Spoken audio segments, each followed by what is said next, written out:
Hi, welcome. I am with you, your good job. We'll have some more stories from Reddit today. But before we begin, I would really appreciate it if you would subscribe to my channel, like the video if you liked it, and maybe leave a comment below. These simple clicks will go a long way towards the future of this channel and will truly reward my daily efforts. And now, without further ado, let's go. Here's my story. I made a terrible mistake and lost the only man I've ever loved because of my selfish beliefs. I'm utterly devastated at the thought of causing him pain. But even more heart-wrenching is realizing he's gone forever. I had hoped together we could rectify my mistakes. I had a caring partner and friend, but chose to sacrifice it all for meaningless flings with random men. I was 20 when I met my future husband, Dunny, at the library. He handed me a book from the top shelf. We struck up a conversation, exchanged numbers. Dunny wasn't a looker, but had an alluring charisma. Our friendship quickly blossomed into a relationship. To me, he was a first in everything. First date, first kiss, first love, first sexual experience. For him, I wasn't the first. He was far more seasoned than me, making me feel inadequate. When he proposed, I felt a mix of elation and fear that I might have chosen the wrong life partner. After all, I had no one to compare Donnie to. That's when I first suggested an open relationship so I could gain experience before our wedding. Reassure myself he was the one. Donnie was livid. He asserted firmly he didn't want to share me and saw me as his future wife. His words moved me so profoundly that for a time I forgot about the idea of an open relationship, and I agreed to become his wife. Our wedding was small but joyful, surrounded by family and friends. Our first year of marriage was blissful. But then, the nagging doubts resurfaced. I worried marriage had deprived me of exciting sexual adventures. My friends could freely share tales of their many flings, while I had nothing to contribute. So I decided to broach the subject with Donnie. At first, I tentatively hinted at an open relationship, but his reaction showed I could really lose him if I pushed further. I asked how he would feel about spicing up our bedroom life a bit. His blunt, uncompromising response angered me. I would leave right away. I felt he was setting unfair boundaries when he himself dated multiple women before me. Why couldn't I do the same? Self-dated multiple women before me. Why couldn't I do the same? A few months later, I brought it up again, only to get the same stern reply.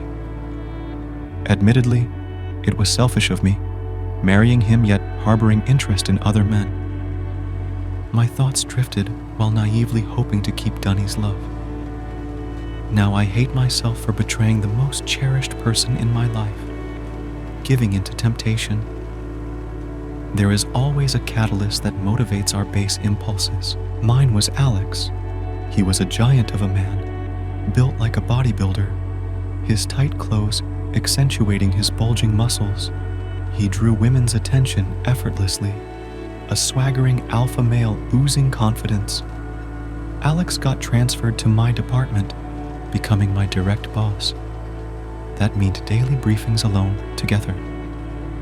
He was over 30, older than me and my husband. He had a flirty demeanor, speaking softly as if constantly seducing me. It was difficult to remain professional around him without feeling a thrill. One evening, Alex asked me out for drinks after work. I couldn't believe my ears. Was he interested or just being polite? My mind raced, but I couldn't turn him down. We went to a bar near the office where I drink too much. Our talk drifted from formal chat to intimate banter. I confessed my desire for more than just being a one-man's wife. Our talk drifted from formal chat to intimate banter. I confessed my desire for more than just being a one-man's wife. I disclosed everything, from the idea of an open marriage, allowing sexual freedom without guilt, to my attraction towards him. He asked if I had discussed this with my husband. I replied yes, but he didn't share my viewpoint and said he would leave if I went through with it.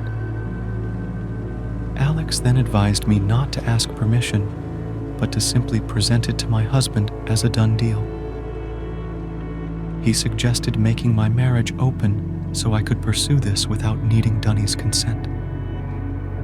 Oh, Alex was the embodiment of bad choices, the type to give awful counsel claiming it's for the woman's betterment. Now I realize he just wanted to sleep with me, but in the moment I grasped for any justification of my wants. That night, Alex took me to a hotel, making me feel like the queen of the universe. I know Donnie made me feel that way every day, but experiencing it from another man, I felt like a giddy teenager again. When I got home, my husband was already asleep on the couch, seemingly having waited up for me to return from work. I quietly snuck off to the bathroom to wash away the smell of liquor and strange cologne. Then I woke Donnie up and stated I had something to discuss. He replied he also had important and very happy news to share, as he put it, that allowed me to speak first. A delighted smile lit up his face as he listened intently, only for it to disappear within seconds. But I didn't care because I had already decided I was doing the right thing. Care because I had already decided I was doing the right thing. I simply presented it as fact that I wanted to spend time with other men, and it would be great if he supported me. I craved other men admiring me, worshiping me like Donnie once did, with other women. Otherwise, I couldn't be happy with him. What garbage I spewed at the only person who once cherished me. Those words still echo in my mind, tears welling every time I recall that moment. What fool I was. He stared at me for a long while, then bowed his head down defeatedly. After sitting in silence for what seemed an hour, he muttered, "Well, if that's how you feel, then fine by me." He got up and walked out without ever sharing his blissful news. The very next day, I leapt eagerly into my boss's embrace. We had sex on his desk, and it was only the beginning. Alex became my first lover after Donnie, but far from my last. I started going out on Fridays with colleagues to their favorite pub, and sometimes woke up on Saturdays in a random stranger's arms who I never saw again. I had become a wanton harlot, believing my dear Dunny had come to terms with it. I continued sleeping with different men almost daily, but after 2 months, the truth stared me in the face.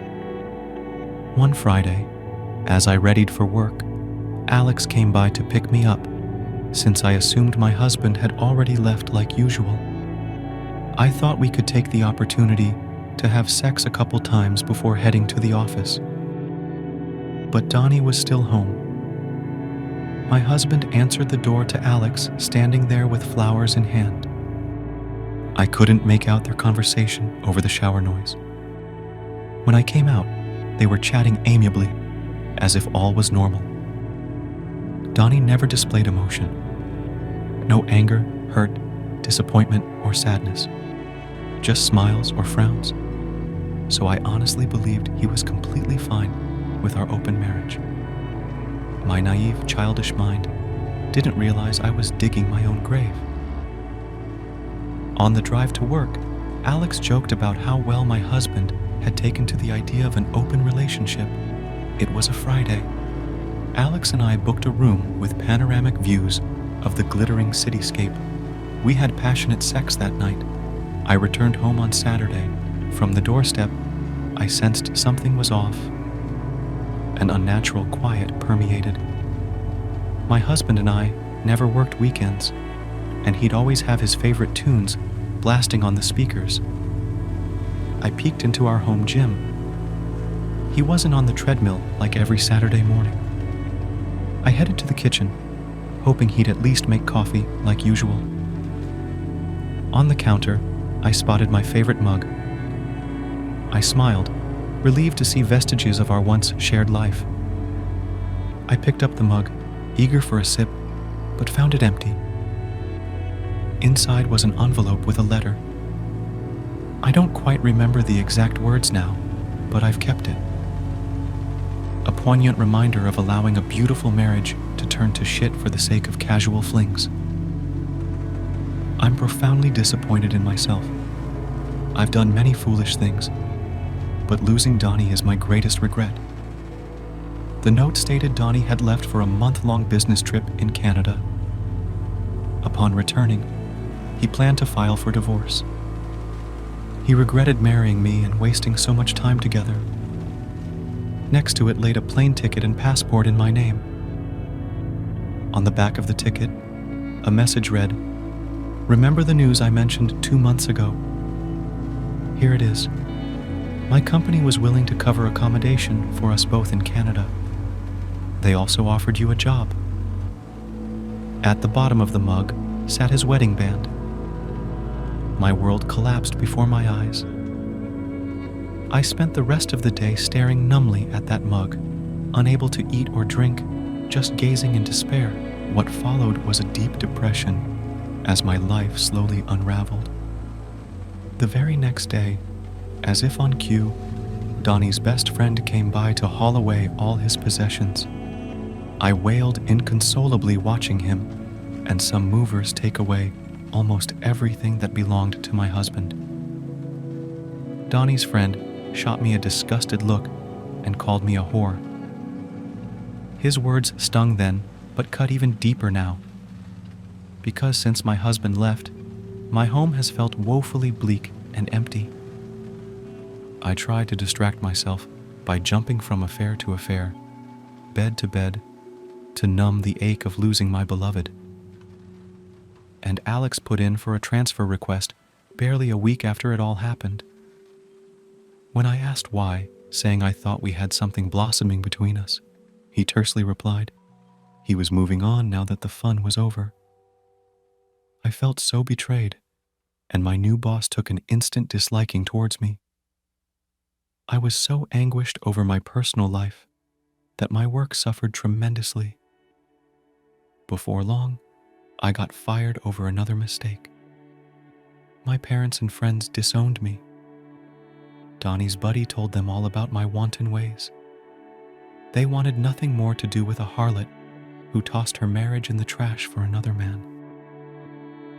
In a short span, I lost every person dear to me. A month later, Donnie returned from his trip and proceeded with our divorce. I tried pleading with him several times to listen, to let me explain, even suggested we try couples counseling, suspecting I had nymphomania, but he refused to entertain me at all. By the time we formally split, I was left without our cozy home, without my loving partner's support, and without a single soul who cared about me. I still hate myself profoundly for destroying it all.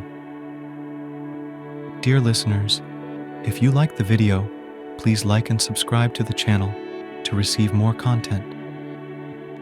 Please like and subscribe to the channel to receive more content.